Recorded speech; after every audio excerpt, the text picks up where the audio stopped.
திருப்படல்கள் 7, 1, 2 மற்றும் 8-11 முடிய. என் கடவுளாகிய ஆண்டவரே, உம்மிடம் அடைக்கலம் புகுந்தேன். என்னை துரத்துவோர் அனைவரிடமிருந்தும் என்னை காப்பாற்றி தப்பிவியும். இல்லையெனில் என் எதிரிகள் சிங்கம் போல என்னை பீறி கிழித்து போடுவார்கள். விடுவிப்போர் எவரும் இரார். ஆண்டவரே, நீரே மக்களினத்தார் அனைவருக்கும் நீதி வழங்குபவர். ஆண்டவரே, என் நேர்மைக்கும் வாய்மைக்கும் ஏற்ப எனக்கு தீர்ப்பளியும். பொல்லாரின் தீமையை முடிவுக்கு கொண்டு வாரும். நல்லாரை நிலைநிறுத்தும். நீர் எண்ணங்களையும் விருப்பங்களையும் கண்டறிபவர். நீதி அருளும் கடவுள். கடவுளே என் கேடயம்.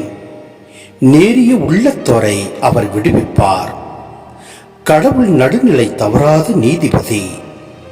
நாள்தோறும் அநீதியை பொறுத்து கொள்ளாத இறைவன்.